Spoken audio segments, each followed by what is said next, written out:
Hello and welcome to the FSF podcast. I am Tim. I am your host, and I am joined by my ever trustworthy co-host, Ben. And we're here to remind you that this is the show made by nerds for nerds. So welcome to our nerdery. Now, our guest today is an actress and a singer and a songwriter who you've seen in shows like Flashpoint and Felicity. But more than likely, you know her best as Kimberly Hart in the Mighty Morphin Power Rangers show. I know that's where Ben knows her from, and he has questions. We hope that Many questions. I almost said I hope that Kimberly has answers, but that would also technically be kind of true. But our guest today is also here to talk about her upcoming music release, and we're getting excited to dive into that a little bit. So welcome to the show, Amy Jo Johnson. Thanks for having me. Thank you for cutting away some time. We're always excited to be able to talk to different people from different nerdiverses, and the Mighty Morphin Power Rangers definitely is one of those universes that has a major connection all around the world. A stream of shows that it shows no sign of quitting. But before we jump into anything Power Rangers related, I know Ben is chomping at the bit over there, and they can't wait to get those questions out. But I'm going to make them wait just a moment longer. Now, from my understanding, you currently have 3 albums out, available on Apple Music, Spotify, and some other sources. But your upcoming EP, however, is entitled Still Here, and that's coming soon. And I'm hoping that you'd be able to tell our audience a little bit about that release and what they can look forward to listening to. Sure, yeah. So I haven't recorded music in a bit of time. The last album I did was called Never Broken, and that was in 2012. And I kind of circle between the different things that I do. My house is I write screenplays. So I write screenplays, and then I go sit at my piano, and then I have my meditation corner. And anyway, I find like the inspiration comes and goes. But recently I've just been really inspired to play my piano and write and music. And so in the past year, I recorded 3 new songs with an amazing producer. His name is Nick Marzak. And I'm just releasing them and putting them out there. So the first one was Fly By Fairy Tales, and I released that on August 19th. And then I had one come out last week on September 17th, and that one's called Sunlit. And then on my birthday, on October 6th, is the final one of the EP of 3 songs, and it's called Still Here. And the EP is entitled Still Here. And I have a bunch more that I've written in the last 5 years that I'll probably start recording for the rest of at some point this year, and then making a full album out of it. But for now, I just wanted to get the music out there because it's been a while. Fair enough.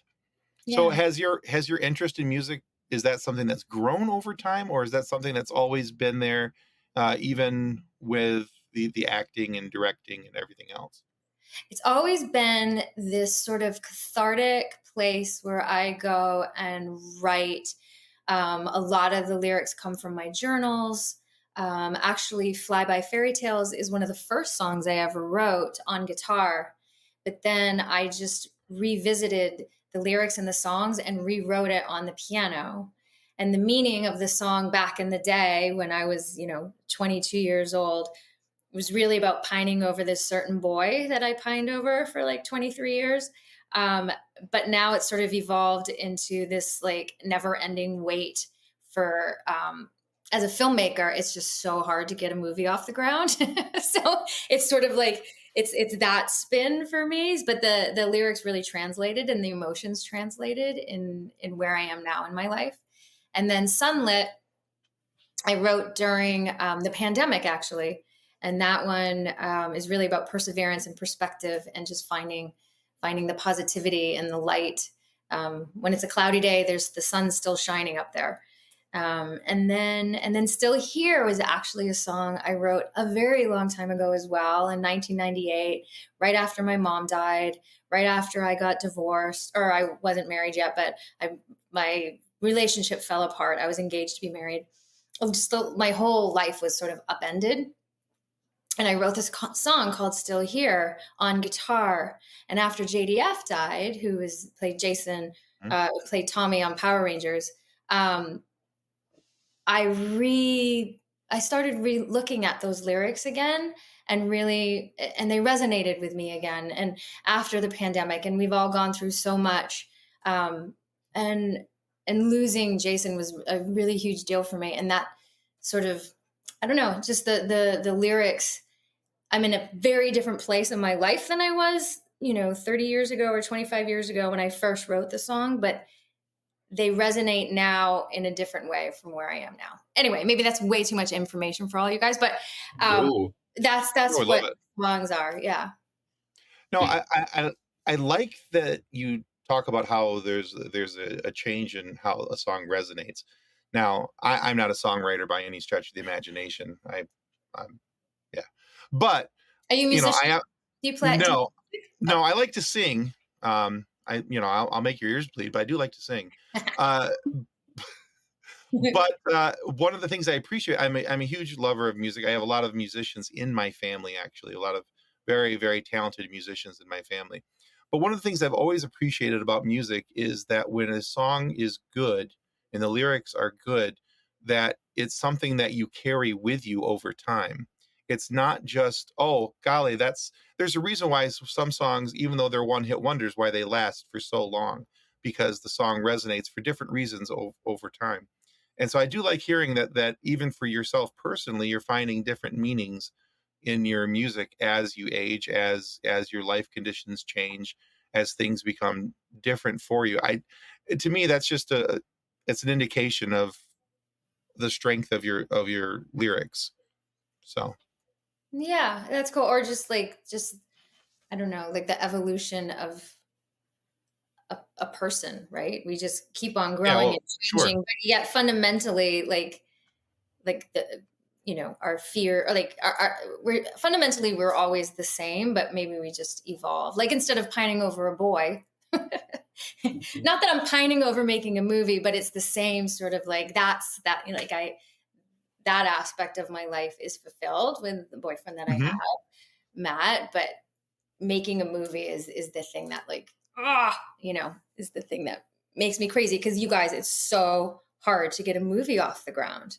It's like, Hmm. it's climbing a mountain, and I'm going to do it. I have two features I've already done, but these two new features that I've written, I'm just like, man, it's perseverance, right? And the only thing that I can control is writing. So I just been writing a ton. Love it. Well, that kind of leads into my first question for you, which you have established yourself as a film director with series of like micro budget movies. More notably, in 2020, your film Tammy's Always Dying. Uh, but in your career, you've been an actress, a singer, a songwriter, director, all these things. What is it about what is it about directing films that you feel expresses your artistry more than others? You know, when I finished doing Flashpoint, which was a series I did here in Toronto, a cop show, which was super fun, and it was, I had quit acting right before I got Flashpoint and moved my life to Montreal, and then got this cop show and rediscovered that I actually like acting. It was just my situation living in Los Angeles, I guess, in Hollywood. I just needed to extricate myself from there. But I realized after Flashpoint ended, I wrote my first short film and went and shot it. And as soon as I stepped on that set and started directing, my entire, it just, I don't know, it fulfilled me in a way that I've never felt before. I felt like every aspect of my personality was like coming into play. Like, all the training of being an actress for 20 years was suddenly, like, that was my training ground for directing. Like, it all just made sense, and I love it. I have to turn this light off because it's flickering. Hang on. You're good. I know, it's bugging me. I just got these LED lights put in my house, and sometimes they flicker. Um, Understood. so anyway, so yeah, so I love it. I love everything about directing. I do realize now that as an actor, I was so lucky, and I worked consistently from the time I got Power Rangers all the way up and through and past Flashpoint. I was always working. And as a director, it's a lot harder. Like, there's only one director on a movie and there may be like, 25 actors. So it's like, it's a tougher job to get. And especially when I like directing the stuff that I write as well. So I've learned to fall in love with the art of writing as well, because that's something I can do every day. Where actually getting on a set and directing a film or a TV show, that doesn't happen every day. So when it does, I'm very, very happy. But in the in-betweens is when I write music and I'm writing screenplays. Yeah. Okay. And that comedy. does make. Oh, there you go. That does make a lot of sense. That the directing kind of like you're just taking bits and pieces of things that you've experienced as like an actor in film and everything. So that. Yeah. I think acting for 20 years, being on a set, and observing everything that's going on and how a set operates. Because it's, making a movie or a TV show, it's such a giant collaboration, right? Everybody has their job, and being the director, it's I think one of the biggest things that I've learned is very important within that job is to let everybody do their job and to really acknowledge what everybody is bringing to the table. I think is a director's job. Yeah. I actually do have a little bit of a follow-up with that is when it comes to directing, do you find it easier to direct other people's writing or is it easier with your own? Because I know everyone's their own worst critic, so. Yeah, I don't know. I love both. Tammy's Always Dying, I did not write. My friend Joanne wrote it. And I kept her close by and had her on the set because I felt like she held the keys to that story because she's the one who created it and thought of it. When I did Superman and Lois and got to direct an episode, that was so freeing and fun because it wasn't my baby and I didn't write it. I just got to go in there and like, I felt like I actually called my boyfriend from the set because, the budget of this one TV show is like 5 times the budget of my second feature film. And I was like, oh my God, I feel like they've just handed me the keys to this giant tractor and they're like letting me drive it. But the tractor is like this beautiful tractor and it drives really well. That's what it felt like going in and directing an episode of TV at that level with the toys that they had and the well-oiled machine. And so I loved that as well. But my heart definitely is with directing what I write and creating that. But actually I haven't done that yet. No, I did it once with my short Blunder, but everything else that I wrote and directed, I was in. I started, but these 2 features right now that I'm getting off the ground, I won't be in them. So I think I'm going to really love that, but I'll let you know after. All right. Well, we got to already plan a follow-up interview then. That's going to be great. So you mentioned earlier how you've taken some of your songs and you've gone back, although originally written for guitar, you changed them over to piano and rewrote them, or rather for piano instrumentation. But our producer John wanted to ask a question because John is our resident musician, and he has a room full of guitars. Like some people hang deer head on the wall, he has a room full of guitar walls. It's guitar wall. That's and in his own words, he has something of a problem keeping instruments in every room of his house except for the bathroom. He was told he wasn't allowed to have them in there. But he claims that they all sound different and they all serve a different purpose. So do you have a favorite guitar or other instrument that you have several of them, but this is the one that, no matter what the other ones sound like, you come back to this one when writing a song? I have 2 guitars that I love. I'm looking at one of them. It's right in front of me, which is a Gibson guitar that was given to me. Here, I'll show it to you. No, I'm not showing you. When I left Power Rangers, actually. Oh, cool. Yeah, it was a present from Shuki Levy, who was the executive producer on Power Rangers. I asked to leave the show after doing 150 episodes or something. And he said, do the movie, do Susie Q, he wrote with his wife at the time for me. And here's a guitar. Oh, and do 15 more episodes and you can go. Like I asked to leave. And he gave me this beautiful Gibson guitar. And it's my baby and I love it. And then I also have like a baby Martin that I travel with. Okay. I think well, I hope that answers John's question, but I think it does. That's a really cool story and a really cool parting gift for my you. God. When I left Felicity, I did a show called Felicity and when I asked to leave that show too, I don't know what's going on with me. At that time, my mother had just passed away and I was ready to leave that show. And I was kind of falling apart in a lot of ways. They gave me this beautiful giant Guild guitar, which I have upstairs in a case, like stored away. And it's signed by everybody in the cast and the crew. Oh, wow. Yeah, it was a really cool parting gift. It was beautiful. That is. Yeah. That sounds really cool. Yeah. So I get handed guitars when I ask to leave TV shows. That's your severance check is just a guitar. They just hand you a new one. Yeah. I didn't ask to leave Flashpoint, so I didn't get a guitar. I just want to make this clear to our producer, John. If you ask to leave the FSF podcast, you are not getting a guitar. No. But your producer, John, reminds me of my boyfriend, Matt, has the same problem with comic books.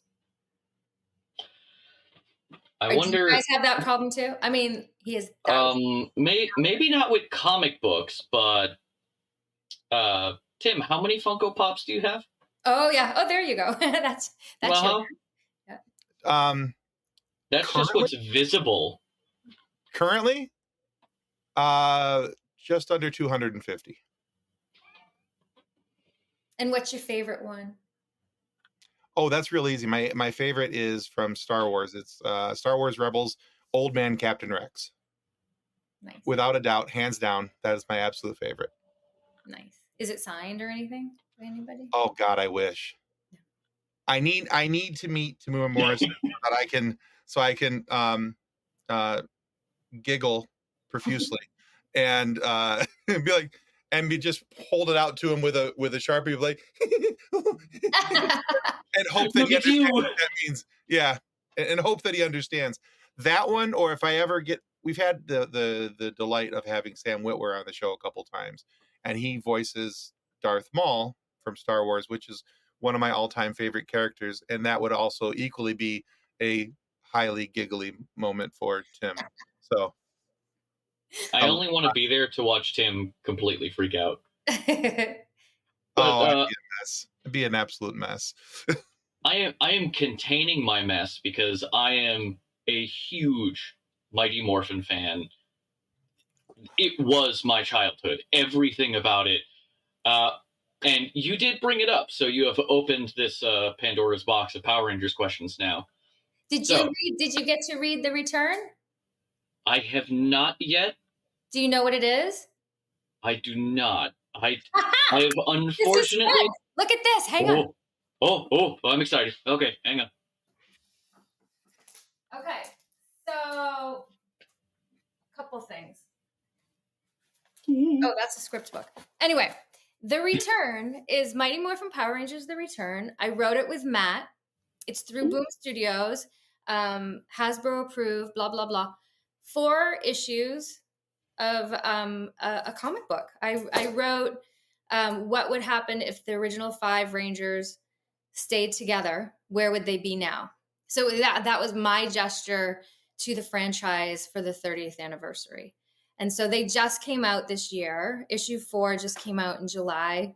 And yeah. And the what's it called? The trade paperback comes out December 15th. So all 4 issues. Yeah. My wife watches this show. Mimi, you know what to do. There it is. Christmas present. Done. That's issue 1. This is super cool. Do you like the Ninja Turtles? Oh, 100%. Oh, is that where the Ninja Turtles get the morphers? No, well, yeah, no, Ooh. no. So Oh. I met Kevin Eastman at a convention, and my boyfriend, who wrote The Return with me, massive Ninja Mhm. Turtle fan. So I asked Kevin, I commissioned him to draw a cover for issue 4. So it's my exclusive cover. I'm the only one who has it, and Kevin has like 50 of them. But he drew issue 4 cover. I mean, there's Oh, so that's many cool. variants of this, but this Oh. is the one that Kevin drew, which I love.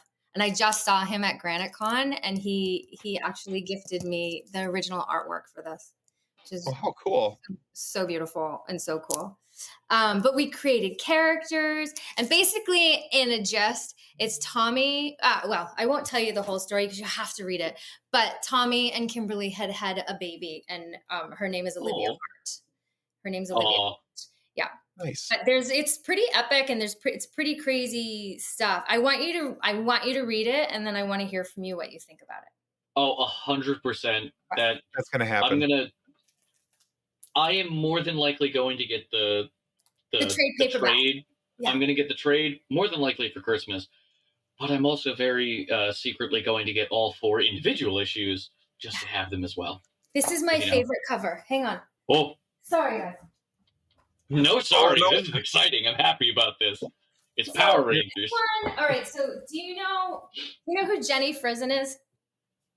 So she's an amazing comic book cover artist, just epic and beautiful. And so she did one of the A covers for issue 1, and it's so pretty. And so this is an exclusive foil of issue. Oh, wow. Yeah, that's Jenny Frison drew that. Yep. And I love it so much. And I have these. This was the San Diego Comic-Con exclusive. That is very cool. Studios. Now I gotta go to eBay and I gotta try and find those. No. I have a bunch. I'm actually opening online for Christmas for 2 weeks because it's so much work. I'm gonna open on my website, amyjojohnson.com, just a store for 2 weeks, like a pop-up online store. I have 250 of these guys. So I'm gonna sell these, my Kevin Eastman's, a couple other things. But anyway, so no eBay.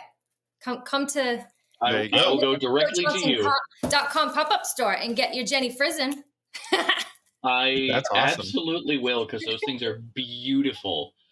So all of that follows directly into my question. I'm just so excited because I don't love that you didn't know there was a comic book, but it was so fun to just tell you about it. Because you didn't know. I did not know. I have unfortunately fallen off comics for a while now. Yeah. I'm a huge comic book collector. In a storage unit, I have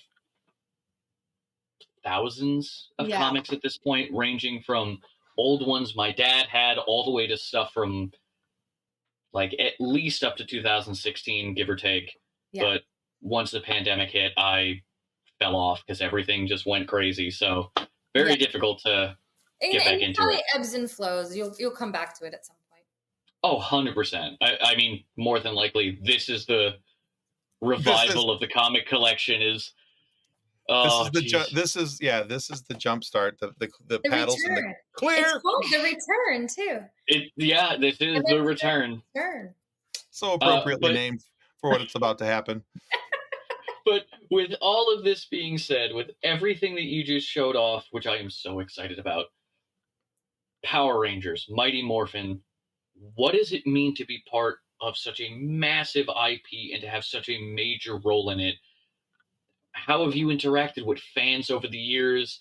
And do you have any wholesome stories for us?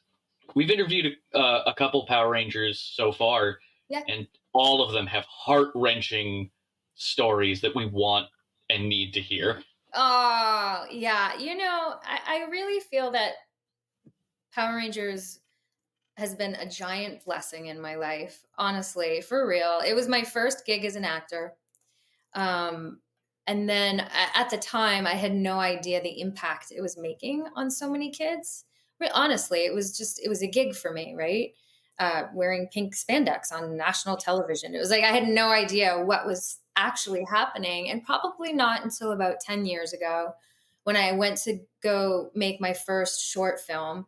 I did an Indiegogo campaign, and which basically you're crowdfunding, Right. and the response and the support and the love that came pouring in, that helped me make my first four short films and my first feature film, was so beautiful and overwhelming. Like, I was like, oh wow, these children are now adults and they're still there supporting, and they're still so um, just eager to just be a part of it, and know what I'm doing and know what I'm writing. And then at that time, I started doing conventions. Um, Especially because I was letting go of acting, my career as an actress. I was really focusing on being a filmmaker. Um, and so, to be able to support myself, I started doing conventions. And through that, and actually meeting people, has been just really beautiful. Like, I feel like we were everybody, like that generation's babysitter, and like in a lot of ways. Can confirm that was me. Yeah. I was pasted to, like, my mom basically just sat me in front of the TV, and the moment Power Rangers come on, I didn't move. Just sitting there like, yeah, I've heard that so much. And like a lot of kids who were bullied or going through divorce or whatever it was that they were going through in their heads, they really, like, we became their friends. And that so when I meet people, just the emotion that they bring to that meeting of is just, it's really touching, and really, really, really, I'm just super grateful, because that wasn't the intention when I went into Power Rangers. It was for an acting gig, and like, and the residual of that 30 years later has been such a massive blessing in my life. Even if it was non-union, and even if it was, like all these things about the show at the time, like, it's like the gift that doesn't stop giving, right? Like, even my boyfriend's dream is to write comic books, and to even have that opportunity to visit the characters and, write this story, and open the door for Matt to walk into the comic book world, was like, that's such a gift. It's so huge. That's cool. Yeah. Yeah. That's very cool. So yeah. Sorry. Just go ahead, fanning Ben. over everything. That's all. I was just trying to give you your opportunity to fanboy a little more. I'm just stepping back. Yeah, no, it's been super cool. Yeah, I don't even know what else to say about it, besides the fact that it's really been a huge blessing in my life, for sure. And the friendships that I made, like David Yost is like family to me. He's like one of my best friends in the whole world. It's huge. So, well, let me circle back to something real quick, because you had mentioned, and Ben kind of referenced this in part of his question, the interactions that you've had with fans, and you've noticed that over the years, and how that hasn't waned. But what are some of the fan interactions that you've, or your experiences rather, at Comic-Cons and things like that with the fans? Like particular stories you want to hear about? Sure, if you have a particular story, but or just as a general, what is your interaction level? What is your, trying to think of how I want to phrase this, because it just was something in the top of my head and it sounded good till I opened my mouth. I think it's kind of a question of, do you do meet and greets? Do you do you go and have people come up for like signings? Yeah, we'll go with that. Let's go with that. Yeah, so I don't know what at the a original thing was, but I'll have a table, and people will stand in the line, and then they come up and they can like buy a headshot, and I'll sign the headshot, and I always have like either my daughter or my sister or a really good friend of mine work for me who deals with that part. And then so I get to spend time with the people that come up and that bought the stuff. And so, yeah, for me, those interactions have always been like super, they're great. It's really been really fun to meet so many people. Now, when you do the photo op at a convention, that is another ball game. Mhm. They come in a line like at LA Comic Con. There's like 120 people in line, and it's literally just like they stand there and It's they a go. machine. That's not a meet and greet. That's just like that's Yeah. your photo taken for 2 seconds. That's very different experience than if you come to the table. I've actually heard that from somebody else, and from the consumer side, that if you're looking for a meet and greet experience, that's not it. No. So Mhm. if there's a meet and greet opportunity, take that, because likely you'll be able to get a picture there as well during a meet and greet or something, Yeah, or just and at it's going to the be person's at the autograph table. That's where you yeah get Mhm. interaction. Yeah. yeah, it's going to be much more personable than unless all you want is the photo. Then they kind of referenced it to like herding cattle, where it's just like, yeah, you just bring Totally. them right on through. I do a lot of times I'll put my camera on like a time lapse. And then it's hilarious because they're already like flying Right. through, and then it's And like it's like boom, boom, boom, boom, boom, It's just boom. a Yeah, blur of people. a blur of crazy costumes, just like I love it. it's flying through. But yeah, no, the table is definitely, I think, more fun. And I do selfies at the table, which to me is Perfect. actually probably sometimes a better photo, even. Oh yeah. It's more Yeah. personal for sure. Yeah. I prefer the selfie and things like that when taking pictures with kind of anybody that I'm like, oh my god, this is so cool. Yeah. Because one, it shows you're there, but Yeah. And it's not a prom it photo. feels more, yeah, it feels more personal. You're not sitting there like doing the hover hands trying to get a Yeah. good So photo. awkward. I always do like, do you want to do a pose? Like, I don't know what we're doing. I also That's have right. this technique. I'm giving away my secrets, but when you have like 100 people or 200 or however many people you're going to meet that day, putting their arm around you when you're very short, you have to, I go up every time. I don't care how tall you are. My hand is going on your shoulder. Because if I had sweaty armpits on my shoulder, do you know what I mean? Yeah, Yeah. nope, not none of that. So Actually, yes, I do, because yeah. I do the arm up. So Just two fingers on the shoulder, just I'm just laughing because so every year we help run the panel room at the Monroe Comic Con in Monroe, Michigan, and so not and every year they have a different Power Ranger or two there every year, and it's just, by the way, if you can ever come to Monroe, come to Monroe. It's just on just a little bit south of Detroit, and oh my God, people go crazy to meet you there. It would be Wait, fantastic. I think I've done that one. Is that the Motor City Comic Con? No, that's Motor City. There's also one called Monroe. It's Oh, a much okay. smaller, more intimate Comic Con. It's Oh, real. that's kind of fun. Yeah. Yeah, I love that one. But but every year we've had different Power Rangers there. And last year though, there was Olivia Diabo was there, who's not a Power Ranger, but she's a fantastic actress and voice actress. And I was watching people, because I was going up to get her for one of the panels. She was doing a Star Wars panel for me, and I went to go get her for the panel room, and I'm watching her, do all these pictures with people, and I'm watching like sweaty guy after sweaty guy go up there and put his arm around her, and she was so nice and kind, but I'm like, how do you not Gotta get do like the at arm least up. mm-mm. Gotta do right, this. at least not do like the baby wipe afterwards, because You just got to wear a raincoat. Yeah. Just wear like a rubber coat and just. This thing. but she was Yeah. she was just so adorably sweet and kind to everybody, and Oh, that's but yeah. I actually have a Power Ranger story that I think you might enjoy. Every year, without fail, whenever I go to a convention, there is always a squad of Power Rangers. Sometimes they're mixed and matched. Sometimes they're different generations. Sometimes Mhm. they're all the same color. You never know. yeah.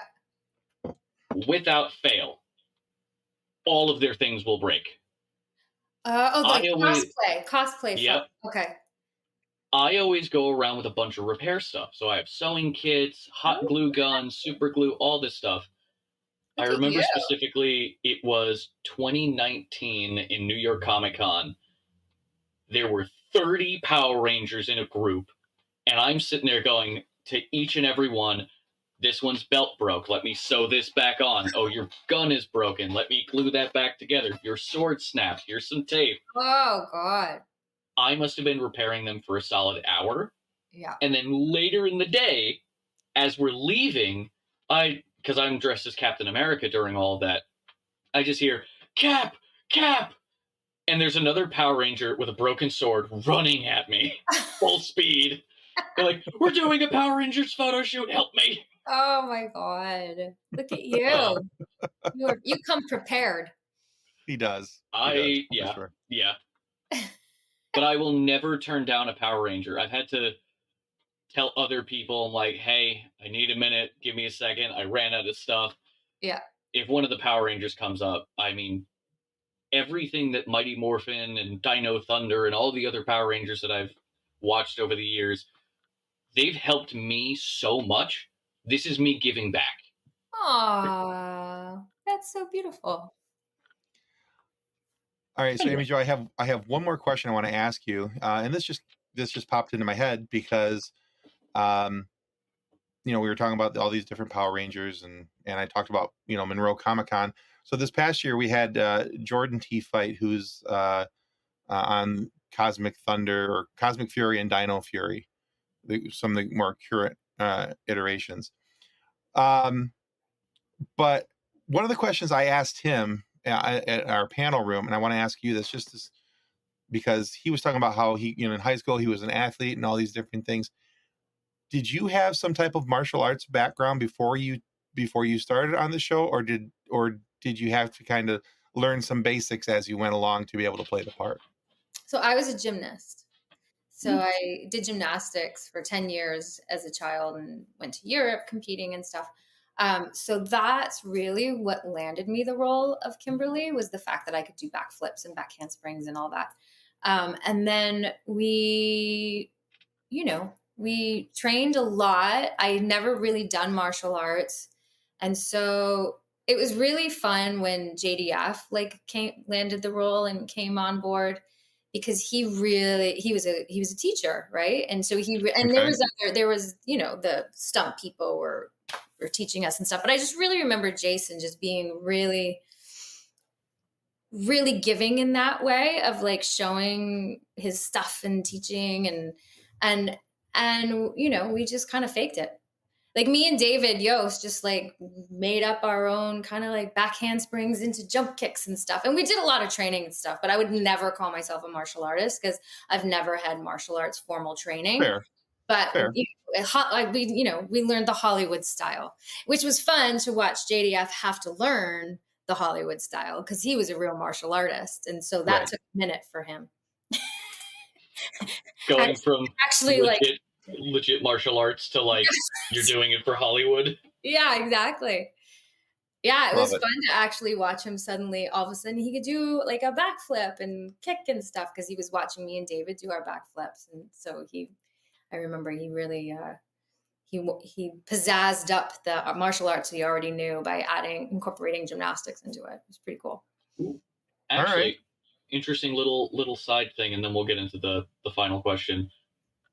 With you and Jason, did he teach you anything you remember specifically, and did you teach him anything specifically when it comes to like the martial arts and the Hollywood martial arts? Right, totally. Well, I think that like the backflips and stuff for sure. I don't know if I necessarily taught him how to do that, but he definitely was inspired by me and David doing backflips and back handsprings. So in a way that was teaching him a little bit because he was inspired by it.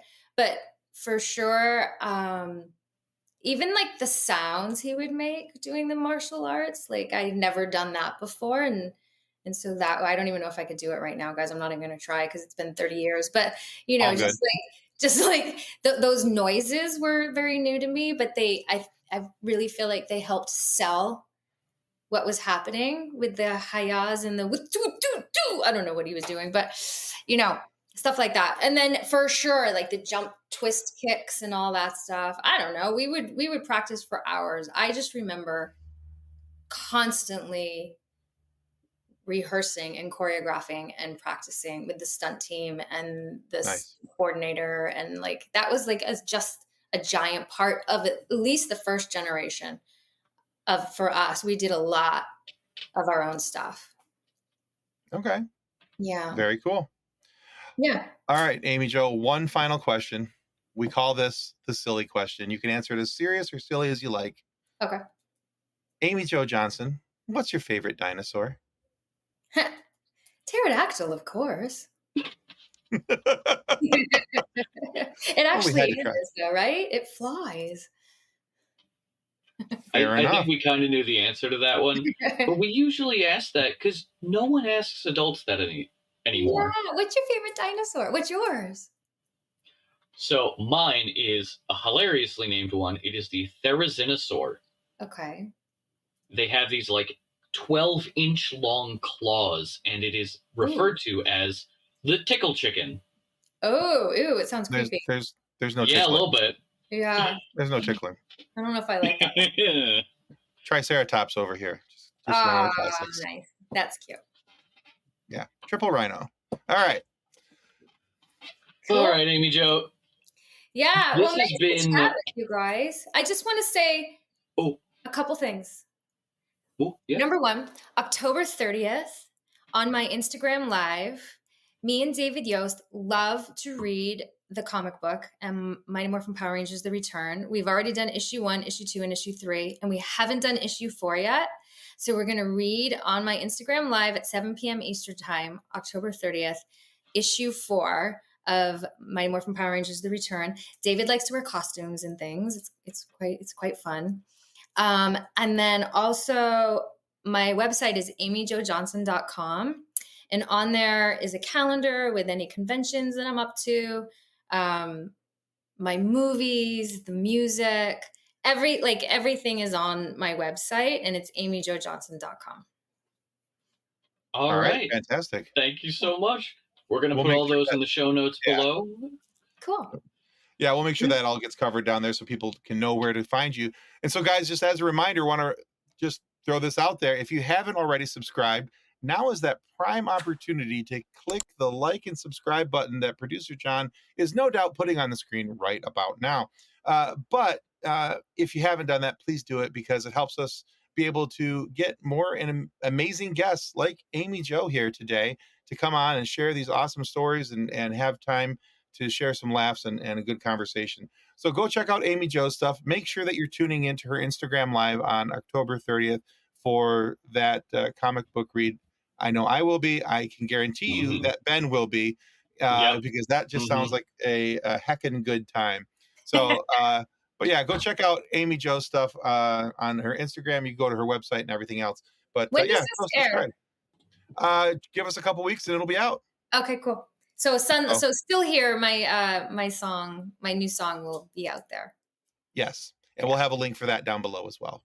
Awesome. Thanks. So we'll make sure that everybody gets a chance to check out that music as well. So again, Amy Jo, thank you for coming on the show. Everyone, thank you for listening to the FSF Podcast. Goodbye. Goodbye. Copyright 2024 FSF Podcast. Reference to any specific product or entity mentioned on this podcast does not constitute an endorsement or recommendation by FSF Podcast. The views expressed by guests are their own, and their appearance on the program does not imply an endorsement of them or any entity they represent. If you have any questions about this disclaimer, please contact us via email at info@fsfpodcast.com.